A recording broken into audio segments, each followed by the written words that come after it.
가뭄 때문에 어려움을 겪고 있는 중에 엊그제 정말 단비가 내렸습니다. 아직 충분치는 않지만은 내일 모레 또 전국적으로 단비가 내리게 되면 아마 가뭄도 완전히 해결될 것입니다. 이것을 보면서 우리가 느끼는 것은 우리가 안고 있는 그리고 씨름하는 문제들도 하나님이 도와주셔야 해결된다는 겁니다. 할렐루야. 가뭄을 해결해 주신 우리 하나님께서 메르스도 속히 종결되도록 이 민족을 긍휼히 여기시고 치료하여 주실 줄로 믿습니다. 우리의 기도를 들으시고 우리의 찬양을 받으신 우리 하나님께서 가뭄과 메르스도 종식시켜 주실 줄로 믿고 우리 박수로 감사 찬양하겠습니다. 감사합니다. 우리가 이렇게 다짐했으면 좋겠어요. 옆 사람들과 함께 어려울수록 하나님을 의지하고 기도합시다. 하나님께서 우리의 기도를 들어주실 줄로 믿습니다. 우리 고백하십시다. 네.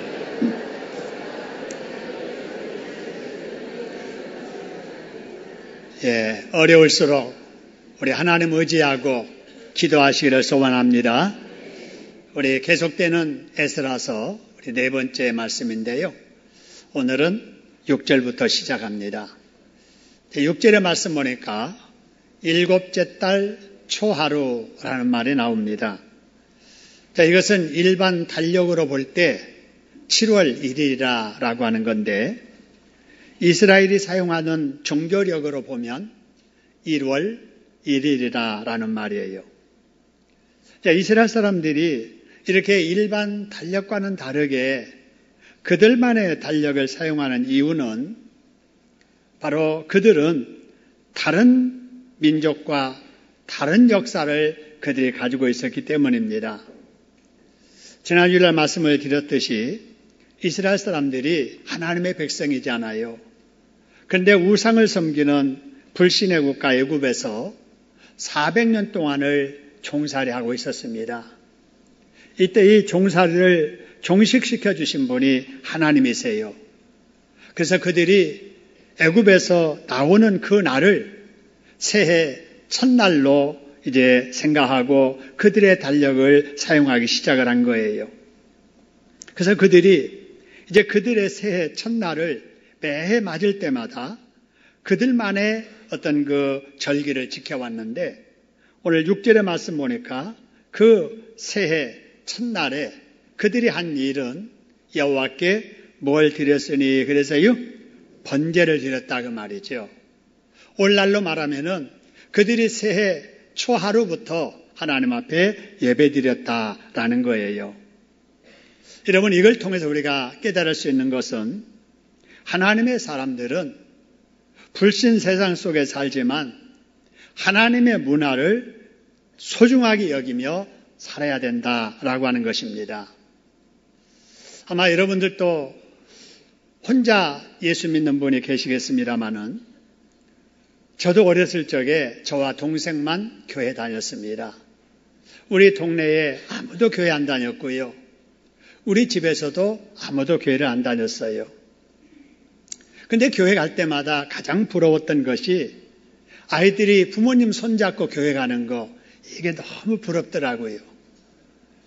또 가족 찬송대회를 하는데 다른 아이들은 부모님과 함께 이렇게 쭉 서서 찬송을 부르는데 저는 같이 찬송 부를 가족이 없는 거지요. 여러분 그때가 바로 제가 제일 부러워했던 모습인데 여러분 이렇게 다른 사람들은 갖지 않는 하나님을 믿는 가정 많이 가지고 있는 문화가 있잖아요. 이런 것들이 기독교 문화입니다. 명절 아침이라고 그래서 불신자들은 다 제사 지내잖아요. 그런데 우리 믿음의 가족들은 모여서 하나님 앞에 찬송 부르고 말씀 나누면서 예배 드리는 거 이게 여러분 기독교 문화입니다. 불신자들은 관심도 없는 날이지만 맥주감사절과 추수감사절 같은 절기를 지키는 것 이것이 기독교 문화예요. 여러분 불신 세상에 살아도 기독교 문화를 소중하게 여기며 지키는 사람이 하나님의 사람입니다. 할렐루야. 여러분, 다음 주일이 맥주감사절이에요. 여러분, 교회 안 다니는 불신자들이 다음 주가 무슨 날인지 알기나 하겠어요? 그러나 우리는 그들이 알지 못하는 날, 소중한 날로 생각하고 바로 올해도 전반기를 보내고 후반기를 시작하면서 전반기 동안 내게 베푸신 하나님의 은혜를 되새겨보면서 감사하는 절기, 이게 여러분 맥주감사절입니다.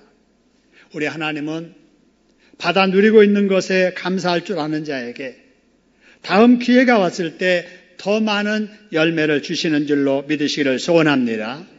여러분, 필요한 열매 주신 하나님께 감사하다가 감사거리가 더 많아지게 하시는 우리 하나님의 살아계심을 경험하며 사는 여러분 되기를 주님의 이름으로 축원합니다. 여러분, 이제 6절의 마지막 부분 보지요. 6절 마지막 부분 보니까 그때에 미처 못한지라 그랬어요. 여러분, 그때라고 하는 것은 바로 이스라엘 사람들이, 유대인들이 바벨론에서 포로 생활에서 끌려가서 70년 동안 고생하다가 돌아와서 첫 해를 맞았던 그때입니다. 그때 미처 못했다. 여러분, 미처 못했다 그 말은 마땅히 해야 될 일을 아직 시작하지 못했을 때 미처 못했다 이렇게 말하잖아요. 그러면 이들이 그때까지 해야 될 일을 못한 것이 뭐였는가? 여기 말씀 보니까 그때에 무엇을 미처 못한지라 그랬어요? 여호와의 성전 지대를 놓아야 되는데 이때까지 성전 지대를 놓지 못했다 그 말이에요. 여러분, 이들이 있던 곳 바로 그것은 예루살렘이거든요. 예루살렘에는 본래 바로 솔로몬이 지었던 솔로몬 성전이 있었어요.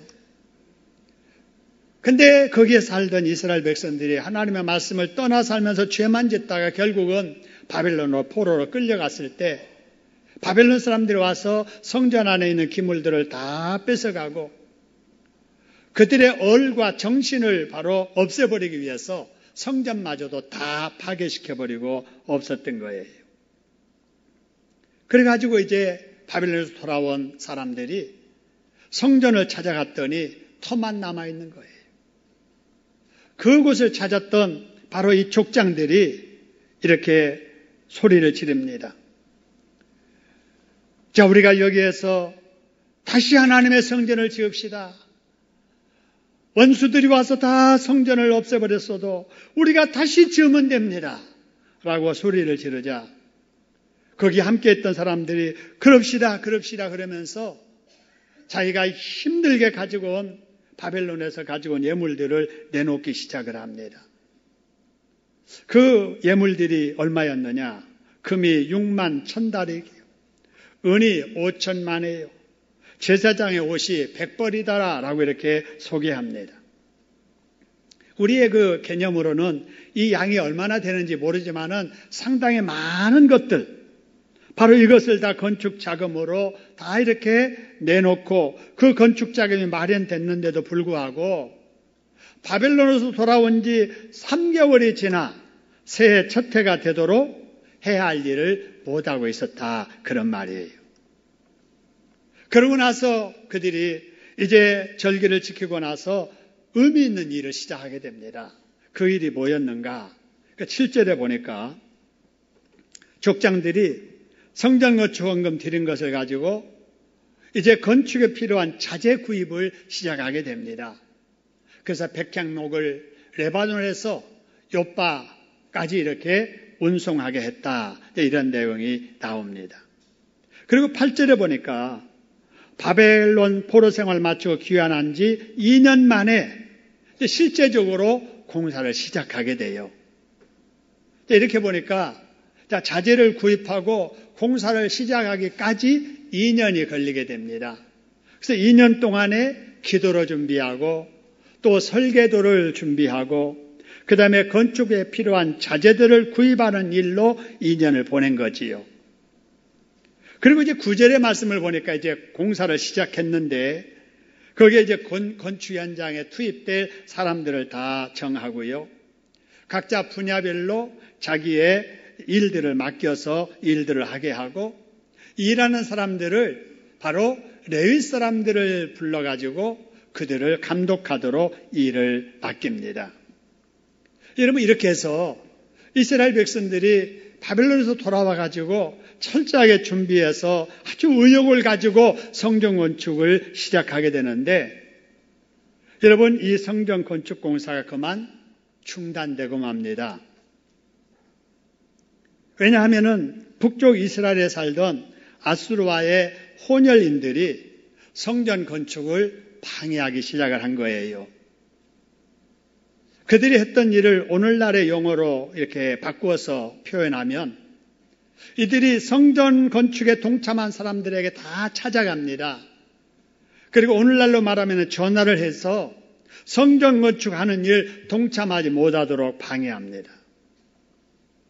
그리고 성전 건축 현장에 나타나서 여러 가지로 일을 못하게 방해를 해요. 감독기관에 민원을 제기합니다. 불법 건축을 하고 있다고 신고합니다. 주변 사람들에게 여러 가지 거짓말을 퍼뜨립니다. 사마리아인들의 이런 성전 방해 공작은 치밀하고도 집요했습니다. 여러분, 그래서 성전 건축하다가 중단됐는데, 이것이 얼마 동안 중단되느냐? 무려 16년 동안이나 중단되고 말았습니다. 그리고 나서 포로에서 귀환한 지 22년이 되어야 결국은 바로 그 성전 건축을 완공하게 돼요. 여러분, 이런 이스라엘의 역사를 우리가 바라보면서 얻는 교훈이 몇 가지가 있습니다. 첫째는 누리는 자유와 복된 환경도 하나님을 떠나 살면 다 잃어버리게 되더라, 그런 말이에요. 여러분, 이스라엘 백성들 하나님의 백성들이잖아요. 그래서 하나님의 말씀을 순종하고 하나님과 관계가 좋을 때는 주변의 나라들도 잠잠했어요. 이스라엘을 침략하는 나라가 없고요. 설령 어떤 나라가 공격해 와도 이스라엘이 가서 싸워서 다 이겼습니다. 하나님께서 주변 나라를 잠잠하게 하셨고, 하나님께서 하나님의 나라 이스라엘과 함께 하셨기 때문에 그러지요. 뿐만 아니라 이 이스라엘 사람들이 하나님께 순종해 살 때는 주변의 나라 사람들이 잠잠할 뿐만 아니라 보물을 갖다 막 바쳤어요. 여러분, 다윗이 통치할 시대, 그리고 솔로몬이 통치할 시대, 실제적으로 주변에서 온갖 귀한 것들, 보화들은 다 가지고 와서 바쳤습니다. 솔로몬 한번 만나는데 요새 말로 10억, 20억씩 주면서 솔로몬을 만났다고요. 여러분, 이러던 이스라엘인데 이들이 하나님을 떠나 살면서 죄짓기 시작하자 주변 나라들이 이스라엘을 얕보기 시작을 해요. 그래서 자꾸 공격합니다. 그때마다 이스라엘이 나가서 싸워보는데 번번이 패하는 거예요. 하나님이 함께하지 않으셨기 때문입니다. 그러면서도 이스라엘 백성들이 그걸 못 깨달아요. 그래서 계속해서 하나님을 떠나 살면서 계속해서 죄를 짓자 하나님께서 아예 이스라엘을 버리시지요. 그 결과 북쪽 이스라엘은 아수르에게 망했잖아요.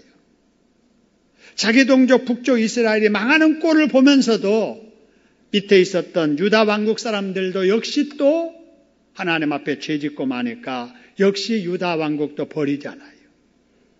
그러자 바벨론에게 망했던 거예요. 여러분, 나라가 망하니까 어떻게 됩니까? 누리던 자유를 다 잃게 되지요. 가지고 있었던 소유도 다 잃게 되지요. 나라 잃고 성전도 다 잃어버린 거예요. 하나님을 떠나 죄만 짓던 그들의 누렸던 복된 모든 것을 다 잃게 하신 분이 하나님이세요. 여러분, 이 하나님이 지금도 살아서 우리를 지켜보고 계심을 믿으시기를 소원합니다.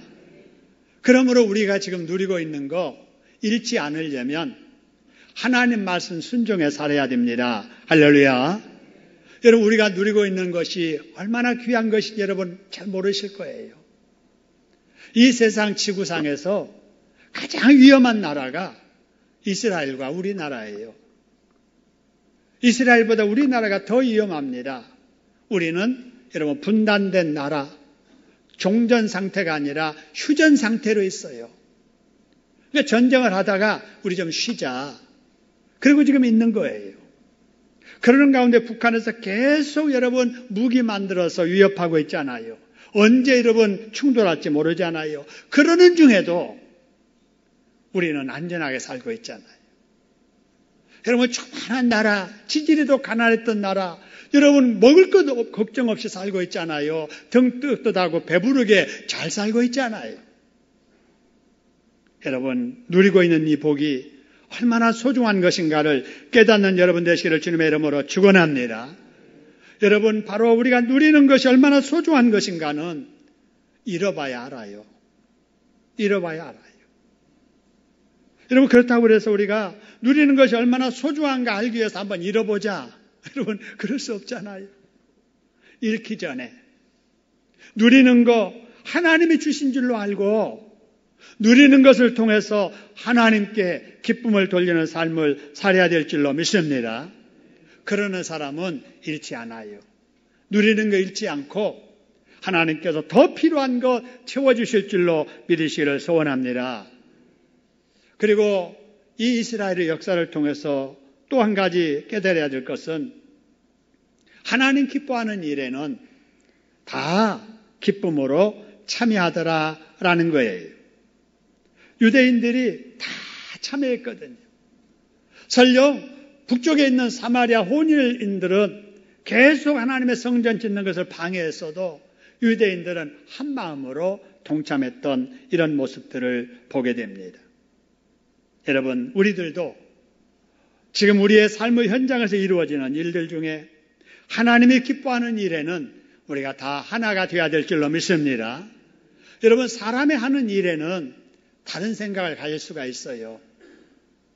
여러분, 정부에도 하는 일에 협조하는 여당이 있고 그리고 반대하는 야당이 있듯이 사람 일에는 그럴 수 있지만 하나님의 일에는 야당 되지 말고 다 여당 돼야 될 줄로 믿습니다. 하나님이 기뻐하는 일에는 우리가 앞장서는 사람들이 돼야 된다라고 하는 거예요. 하나님의 일을 우리가 회방하거나 방해하면 안 됩니다. 왜 안 되느냐? 여러분, 하나님의 일은 방해 때문에 중단되는 일이 있어도 결국은 다 이루어지기 때문에 그래요. 유대인의 성전 짓는 일, 방해 때문에 16년 동안이나 중단은 되었어도 결국은 완성되고 말더라라고 하는 거예요. 여러분, 하나님의 일에 협력자들, 돕는 자들, 앞장서는 자들 되기를 주님의 이름으로 축원합니다. 자, 그러면 여러분, 이때 성전 건축이 시작이 됐잖아요. 근데 어떻게 지금 시작되는가? 그 시작되는 장면을 한번 보시기 바랍니다. 10절에 보니까요. 성전의 기초를 놓을 때, 기공식 때 그 말이에요. 맨 마지막에 말씀 보니까 이스라엘 왕 다윗의 기례대로 여호와를 뭐 했다고 그랬어요? 찬송하되. 찬송하면서 예배드리면서 기공식을 시작한 거예요. 그러고 나서 기공식 때 이제 말씀을 전하는데 그 메시지 내용이 11절에 나와요. 11절의 말씀을 보니까 주는 지극히 선하심으로 그의 인자하심이 이스라엘에게 영원하시도다. 이런 메시지가 선포가 되고 그러고 나서 이제 성전 건축 테이프를 끊고 첫 삽을 뜨게 됩니다. 여러분, 이때 성전 기공식에 참여했던 사람들이 어떻게 했는가가 12절에 나오는데 12절에 보니까 이 성전 기초가 놓임을 보던 사람들이 대성통곡을 하게 돼요. 그리고 여러 사람들은 기쁨으로 크게 함성을 질렀다라는 거예요. 여러분, 나이 많으신 분들은 울기 시작한 거예요. 너무 감격스러웠어. 전에 있었던 성전 없어진 것도 너무나도 참 안타까운 일인데 70년 동안 포로 생활하다가 돌아와서 그 성전을 다시 짓기 시작하니까 너무나도 감격해서 대성통곡했던 거예요. 그런데 과거에 그 경험이 없었던 바로 신세대 젊은이들은 그런 감격은 없었지만 그래도 우리가 이제 새 역사 시작한다. 이런 기쁨으로 바로 소리를 지르면서 기뻐했던 거예요. 여러분, 분명한 것은 여기에 이들 중에 반대자가 없었다는 거예요. 대성통곡을 하든지 아니면 크게 기쁨으로 소리를 지르든지 모두 다 한 마음으로 기뻐했다는 사실입니다. 할렐루야. 여러분, 이런 유대인들의 성전 건축 현장을 보면서 우리 성전 건축도 한번 뒤돌아보지 않을 수가 없습니다. 여러분, 우리 성전 건축과 이 당시 유대인들의 성전 건축과 같았던 비슷했던 점이 무엇인가 라고 하는 거예요. 그것은 여러분, 이 당시 유대인들이 지었던 집이 바로 사람이 사는 집이 아니었잖아요. 그래서 그 집을 성전이라 이렇게 말했던 거지. 여러분, 우리도 마찬가지예요. 우리 건축을 시작할 때 제가 용어 선택을 예배당 건축이라고 할까, 성전 건축이라고 할까라고 고민을 하다가 이 집은 사람의 집이 아니고 하나님의 집이라고 하는 의미를 더 부여하기 위해서 구약적인 용어지만 성전 건축이라 이렇게 용어를 택했습니다. 여러분, 바로 이 집은 하나님의 집인 줄로 믿으시기를 소원합니다. 여러분, 이 집이 개인의 집이라면은 우리가 그렇게 심혈을 기울여서 관심 갖고 참여할 필요 없지요. 네 집인데 네가 지어라. 그 대신에 내가 아는 사이니까 축하의 표현을 하지 그 정도 이상으로 여러분, 우리가 심혈을 기울여서 동참할 이유는 없지요. 그러나 여러분, 이 집이 하나님의 집이기에 하나님을 믿는 우리 모든 성도들이 여러분 마음과 힘을 다하여서 동참하고 있는 줄로 믿으시기를 소원합니다. 여러분, 또 한 가지 비슷한 점은 유대인들이 성전 건축에 참여하되 건축 예물을 다 갖다 바침으로 참여했던 것처럼 바로 우리의 이 성전 건축도 우리가 참여하기 위해서 어려운 중에도 작정한 건축 헌금을 드림으로 참여하고 있다는 점에서 비슷합니다. 여러분, 이런 점에서 비슷하지만 여러분, 예루살렘 유대인의 성전 짓는 거하고 우리 성전 지었던 거하고는 다른 점이 있어요. 그 다른 점이 뭐냐? 아까 말씀을 드렸듯이 유대인이 짓기 시작했던 성전은 방해를 받아서 몇 년이나 공사가 중단됐었다고 그랬어요? 16년이나. 와, 여러분, 긴 기간이잖아요. 16년 동안 성전 짓다가 중단돼 버렸어요. 여러분, 그런데 여러분, 우리 교회 이 건축 공사 횟수로 3년 동안 진행이 됐습니다. 그런데 건축 시작되고 끝날 때까지 단 하루도 여러분 공사 중단된 적이 없습니다. 할렐루야. 여러분, 이거는 그냥 흔히 있을 수 있는 일이 아니에요. 집을 안 지어보신 분은 그러겠다 싶지만 여기도 우리 건축하는 분이 계시거든요. 건축을 계속 어려운 중에 하고 계시는데 그래도 조그마한 내 집이라도 여러분 지어보신 분은 알아요. 여러분, 공사가 여러분 시작하고 끝까지 하루도 중단 없이 건축이 계속된다는 것은 여러분 보통 있는 일이 아니에요. 여러분, 우리 교회와 비슷한 시기에 건축을 한 가까운 어느 교회도 여러분 건축하다가 6개월 이상이나 중단이 됐습니다. 여러분, 한번 생각해 보세요. 공사하다가 공사가 중단된다는 것은 건축 기간만 연장되는 게 아니에요. 그 공사 중단 기간 동안에 지출되는 비용도 만만치 않거든요. 특히 성전 건축을 하다가 공사가 중단되면 그 건축에 관여하는 분들이 겪어야 되는 정신적인 피로감이나 스트레스, 여러분, 이것이 대단한 거지요. 그런데 우리 교회 건축을 하는 동안 이웃 주민들의 민원이나 건축 현장의 사고 때문에 아니면 공사하는 사람들이 말썽 부려서 공사가 중단된 날이 단 하루도 없었다는 것은 하나님께서 그렇게 일하셨기 때문입니다. 할렐루야. 하나님이 그렇게 도와주신 거예요. 우리의 건축 기간 동안에 단 하루도 중단되지 않고 공사를 이렇게 마무리하게 하신 우리 하나님께 여러분 박수로 감사하겠습니다. 감사합시다.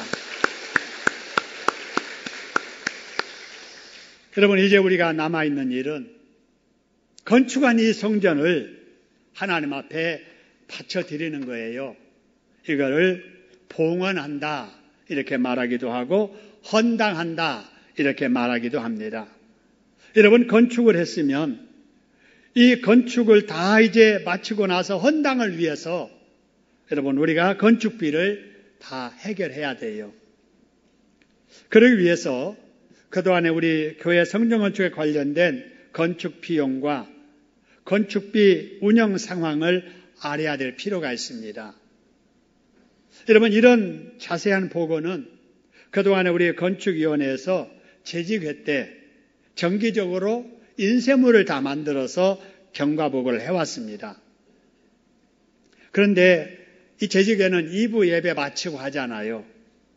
그렇기 때문에 여러 가지 사정으로 재직회 참석하지 못한 분들은 이거를 지금까지 잘 알고 있지 못합니다.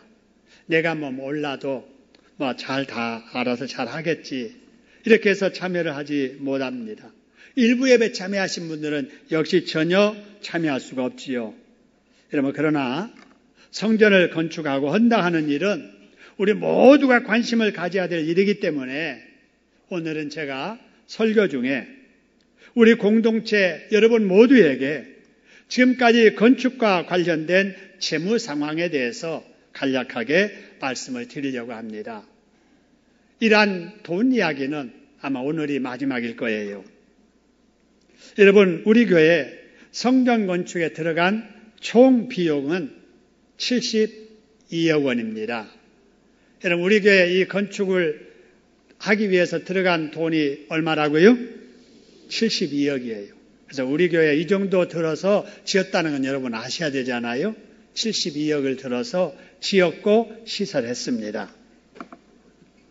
이를 위해서 우리가 건축 시작하기 전에 하나님 앞에 기도하면서 우리 각자 우리 십시일반의 정신으로 힘을 모읍시다. 그래서 여러분 작정한 액수가 31억 5천이었어요. 얼마였다고요? 31억 5천을 우리가 다 나누어서 작정을 한 거예요. 그 중에 여러분들께서 어려운 중에도 최선을 다해서 헌금해서 하나님께 드린 건축 헌금하고 우리가 건축하기 전에 건축을 위해서 모아놨던 건축 자금하고 그동안에 우리가 건축 중에 유용하게 사용했던 우리 복잡한 건물하고 우리 부목사님이 사택으로 사용했던 그 교회 주택하고 이걸 다 매도해가지고 건축 융자금을 일부 상환했습니다. 지난 월요일에 이루어진 일이에요.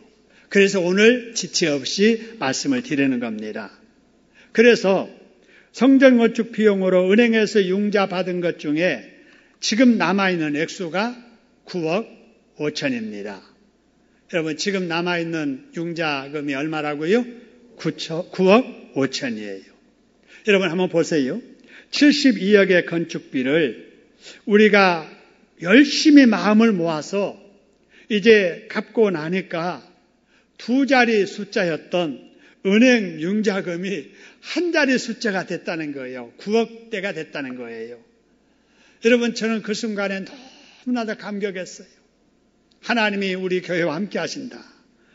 우리 하나님께 우리 성도들의 마음속에 감동하시고 생활 속에 축복하셔서 조용하게 이렇게 큰 일이 지금 이루어지고 있다는 것을 느끼면서 너무나도 감사했습니다. 여러분, 이렇게 되는 과정에 여러분 다 아시지만 우리 교회가 인간적인 방법으로 무리하게 진행한 일이 한 번도 없었습니다. 어느 교회는 어떤 큰 일을 놓고 얼마를 목표하고 그 목표를 이루기 위해서 그런 일을 잘하는 특별한 강사를 모셔다가 그런 부흥회를 하고 무리하게 작정을 합니다마는 우리 교회 그런 일 하지 않았습니다.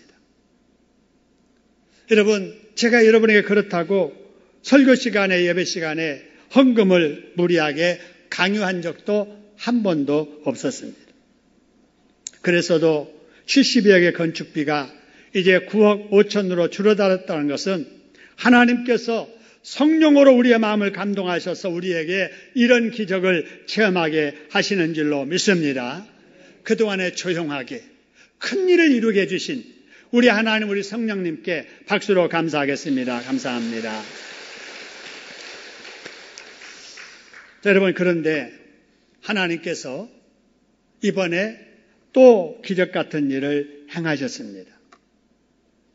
그 일이 무엇인지 궁금하시죠? 궁금하면 500원. 여러분, 하나님께서 기뻐하시는 성전 봉헌을 위해서 교회에서 아직 갚지 못한 은행 융자금 10분의 1을 내가 감당하겠다라고 나선 분이 얼마 전 저에게 찾아오셨어요. 그리고 봉투 하나를 건네주시는데 받아보니까 두툼해요. 저는 5만 원짜리 한 묶음 가져오신 줄 알았어요. 근데 자세히 보니까 100만 원짜리 수표 100장이에요. 여러분, 100만 원짜리 수표 100장 만져본 적 있어요? 저도 그때 처음 만져봤어요. 1억을 헌금하셨습니다. 그분은 본인과 가족이 작정한 적지 않는 건축헌금을 이미 다 하신 분이에요.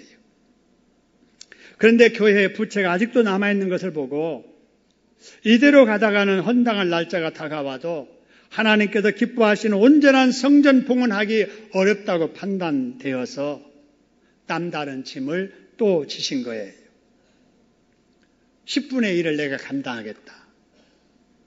아니 100분의 1도 내가 감당하겠다. 1000분의 1이라도 내가 감당하겠다. 여러분, 이런 분들이 많이 일어나게 될 줄로 믿습니다. 우리가 성전 건축으로 은행에서 받은 융자금이 그래서 여러분 32억에서 9억 5천으로 줄어든 것도 감사한데 이제 여러분 9억 5천에서 8억 5천으로 줄어들게 됐습니다. 할렐루야. 여러분, 힘에 겹도록 교회와 하나님의 성전을 위해서 헌신하시는 그 가정과 자녀들에게 하나님의 특별하신 복으로 갚아주실 줄로 믿습니다. 저는 그래서 그분을 위해서, 그 가족을 위해서 정말 박수로 격려하고 싶어요. 우리도 함께 한번 박수로 격려하겠습니다. 감사합니다. 여러분, 그런데 하나님께서 또 기적 같은 일을 행하셨어요. 여러분, 그게 뭔지 궁금하시죠? 궁금하면 600원. 여러분, 우리 교회 성전건축을 시작하기 전에 우리 모두가 다 십시일반으로 나도 참여하겠다고 해서 성전건축헌금을 작정하셨잖아요. 그런 후 어려운 중에도 여러분들이 하나님과 약속하신 것을 지키기 위해서 아끼고 전략하며 꾸준하게 드려왔습니다. 하지만 작정은 했어도 여러 사정으로 마음은 있지만은 아직 드리지 못한 분이 계시잖아요. 그런데 놀라운 것은 제가 이제까지 한 번도 통계를 제가 살펴본 적이 없어요. 사무실에서 다 건축위원회에서 하는 걸로 알고 저는 명단도 안 봤습니다. 그런데 이번 설교를 위해서 제가 사무실에 연락을 해서 그동안에 이루어졌던 모든 것을 참 이렇게 정산해가지고 현재까지 통계를 가져오라 해서 보니까 여러분, 우리가 아직 드리지 못하고 남아있는 그 액수하고 여러분, 우리가 은행에 갚아야 될 그 융자금하고 액수가 같다는 사실이에요. 놀라지 않으시네요. 여러분, 어떻게, 아이고, 박수 하실래요? 박수 하십니다. 여러분, 은행에 남은 융자금이 지금 아까 8억 5천이라고 했잖아요. 근데 우리가 이제 드리지 못하고 아직 남아있는 것이 여러분 8억 7천이라는 사실이에요. 여러분, 8억 5천 남아있는데 우리가 작정하고 드리지 못한 것이 8억 7천이에요. 여러분, 이건 뭘 의미하느냐? 우리 하나님께서 우리 교회 성전건축에 필요한 액수를 미리 다 아시고 우리 성도들의 믿음 따라 형편 따라 다 직분 따라 하나님께서 그것을 나누어 짐을 지게 하셨다는 말씀입니다. 할렐루야. 여러분, 하나님께서 그 짐을 나에게 맡기실 때에는 감당할 능력이 있기 때문에 맡기셨으니 각자 형편 어려워도 하나님께 감당케 해주실 줄 믿고 순종하면 맡기신 하나님께서 감당할 능력도 주시고 감당할 환경도 허락해 주실 줄로 믿습니다. 그렇게 하실 우리 하나님께 박수로 영광 돌리겠습니다. 감사합니다. 여러분, 제가 이걸 보면서 제가 이렇게 느꼈어요. 하나님은 정말 정확하시다. 여러분, 그러지 않습니까? 우리 옆 사람들에게 한번 이렇게 고백합시다. 하나님은 정말 정확하시네요. 예, 정말 하나님은 정확하십니다. 여러분, 이제 우리가 해야 될 일은 10월 9일 날, 얼마 안 남았어요. 10월 9일 날, 한글날, 우리는 이 자리에서 우리 하나님께 영광스럽게 봉헌 예식을 할 겁니다. 할렐루야. 여러분, 이 남아있는 여러분 융자금 혼자 감당해야 된다면은 무거운 일이에요. 어쩌면 불가능한 일일지도 몰라요. 그러나 우리는 혼자가 아닙니다. 할렐루야. 여러분, 작정할 기회가 없었던 분들 중에 많은 분들이 조금씩이라도 매주 건축원금과 헌당에 참여하고 있습니다. 부담 갖지 마시고 여러분 하던 대로 그렇게 하시면 돼요. 여러분, 건축원금을 작정하신 분들, 이미 작정한 거 다 내신 분들이 많아요. 우리 교역자들, 여러분 어디서 달리 버는 게 없잖아요. 교회에서 주는 그 작은 걸 가지고 살림하면서 사역하면서 살아가는데 그 어렵게 사는 우리 교역자들 건축원금 작정한 거 100% 다 했습니다. 여러분, 우리 장로님들 뭐 건축원금을 작정했어도 우리 평교인들 수준이 아니잖아요. 형편은 우리보다 더 어려워도 장로라고 하는 그 직분 때문에 남달리 많은 무거운 짐을 지셨잖아요. 그런데 우리 장로님들 바로 장로라는 그 직임, 성도들에게 본을 보여야 된다는 그 책임감 때문에 빚을 내서 여러분 다 100% 헌금하셨습니다. 우리 은퇴하신 장로님들, 그래도 앞선 선배 장로로서 성도들에게 본이 되게 해야 되겠다 생각하시고 우리 은퇴 장로님들 100% 작정하신 거 다 하셨습니다. 그러나 우리 많은 분들 중에 못하신 분들도 계시고요. 우리 안수입사님들 중에, 권사님들 중에, 집사님들 중에, 청년들 중에 작정하신 것도 다 하신 분도 계십니다.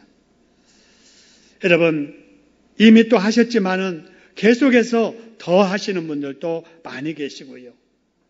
여러분, 작정했지만 아직 못하신 분들, 교회에 남은 융자금 생각하지 말고, 총액 생각하지 말고, 하나님이 내게 주신 그 마음, 하나님 앞에 약속한 그거 지키려고 여러분 최선을 다한다면은 하나님께서 감당할 능력 허락해 주실 줄로 믿습니다. 건축 과정에 기적적으로 역사하셨던 하나님, 이제 남은 봉헌을 위해서도 우리의 십시일반의 마음들을 모으셔서 하나님께서 또 기적과 같은 영광을 받아주실 줄로 믿으시기를 소원합니다. 여러분, 그 후에 하나님께서는 하나님의 집을 짓는 일에, 봉헌한 일에 참여한 모든 분들 생업에 함께 하시고 자녀들에게 축복해 주셔서 우리가 예상치 못한 일들로 하나님께서 갚아 주실 줄로 믿습니다. 여러분, 이 성전 건축하고 봉헌하는 이런 일은 평생에 한 번 찾아온 기회예요. 여러분, 여기 계신 여러분들 또다시 이런 봉헌하는 일은 없을 거예요. 인생의 마지막 하나님 앞에 헌신할 수 있는 기회라고 생각하고 이제처럼 하나님 앞에 힘을 모두어서 하나님께 영광을 돌리실 때 여러분에게 하나님께서 함께해 주시어서 예상치 못한 일들을 경험하게 하는 행복자들이 되게 해주실 줄로 믿습니다. 그런 우리가 모두 되기를 주님의 이름으로 축원합니다. 우리 합심해서 한번 기도하겠습니다. 하나님, 기적을 체험하게 하시니 감사합니다.